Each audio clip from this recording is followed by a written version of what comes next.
Hi guys, hope you all are doing great. Welcome to my channel, and if you're new here, please subscribe.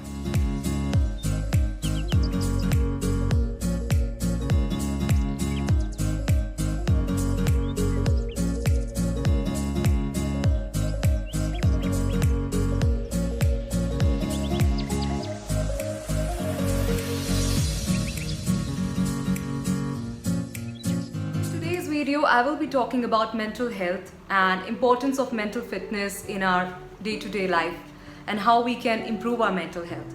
I'm taking up this topic because of two important reasons. The first one is personal.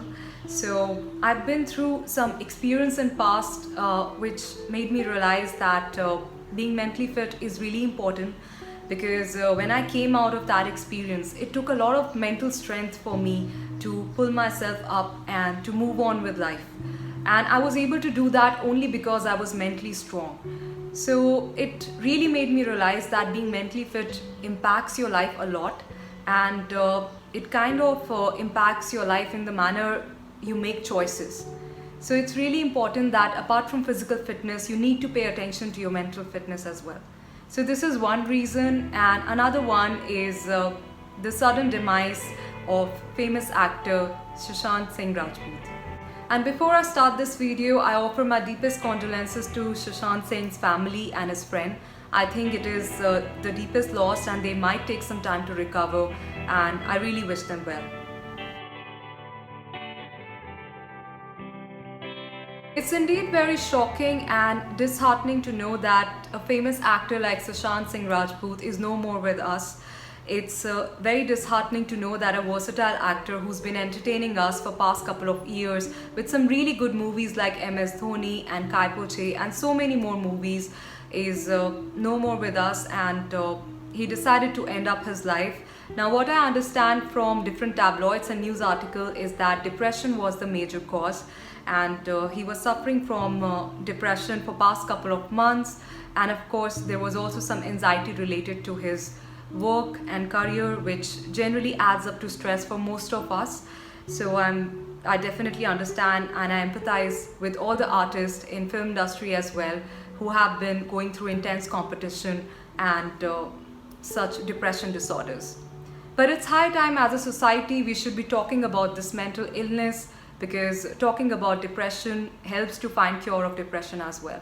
Now, just to briefly mention here, there are two kinds of mental health conditions. One is anxiety, and when I say anxiety, it can relate to expressions like panic attacks, phobias, or even obsessive compulsive disorders.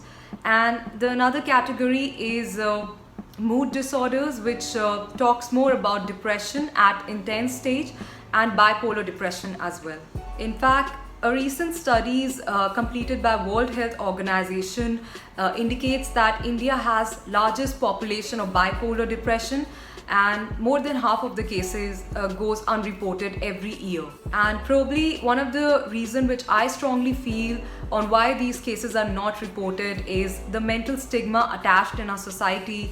I think sometimes there's a lot of biasness towards the person who wants to approach a doctor and take some medicine for mental illness, for anxiety, for panic attacks, and there's definitely a stigma attached to such mental health disorders.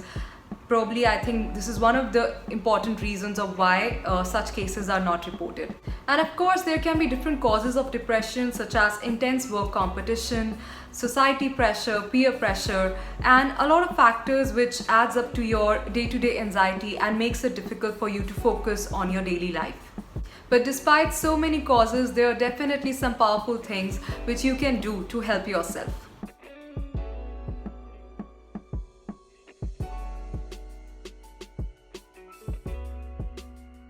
The first one is to express yourself and to talk it out. It's very important to discuss your problem with your friends and family members and to be able to discuss solution with them. If required, then you should also be approaching a therapist who can probably recommend some medication to you in case if he feels that you've been diagnosed with depression at a more intense level.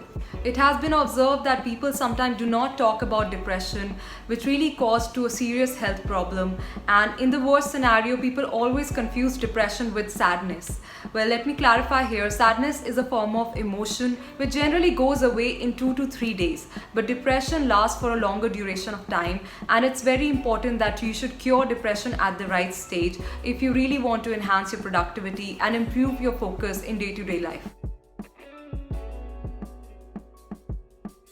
The next one is to follow a strict workout routine and to also have a balanced and healthy diet, as many research have proved that exercise reduces anxiety, and many therapists around the world have observed that patients who have been performing some physical activity have been able to cure their mild to moderate depression, and they're less likely to go to drugs and alcohol to make them feel better. The next one is to practice gratitude, which is one of the most simplest yet a powerful technique to cure depression. Sometimes, due to intense work competition and to achieve so many big things in life, we forget to cherish something small yet important. For instance, if in the crisis of COVID-19, if you have not yet been diagnosed with the coronavirus and you are happily and safe and feeling healthy at home, then this is definitely an achievement you should be proud about, and you should be grateful to Almighty for same. The next one I can recommend here is to journal your thoughts. It's again a very simple technique, but it really helps in self-awareness because you can keep a track of every thought which comes to your mind, which is positive or negative. What you have to do is to keep a journal of every thought coming to your mind. You can do it on daily basis, or you can also do it on weekly basis, and it eventually leads to self-awareness as you are able to understand your trigger points and the thought pattern which leads to stress and anxiety for you. And last but not the least, the technique which I can recommend here is to follow the 5 seconds rule. This is one of the most powerful technique to change your negative thought pattern, and I'm recommending here because I practiced this myself a couple of years ago and it was really helpful. It is a very good technique which has been recommended by famous motivational speaker Mel Robbins, and what does it states that the minute negative thought enters your mind, you have to quickly divert your mind to something more productive within 5 seconds, and by doing so you're training your mind to think more positive and to focus more on productive activities instead of getting stuck in a negative spiral thinking pattern, which is not helpful for you at all. So maybe you can give it a try. It definitely helped me in past, and I hope it helps you as well.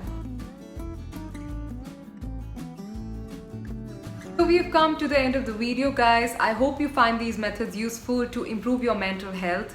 It really goes without saying that mental health is one of the most important part of our life, and it really determines the way how we think, how we act, how we relate to others, and most importantly, how we take decisions. The choices which we make in life is determined by our mental and emotional health. So please take care of yourself, and I hope you find this video useful. Also, if you have any questions on any of the methods described in this video, please comment below and share your thoughts with me, and I'm more than happy to answer your questions. Till then, take care. Cheers. Bye.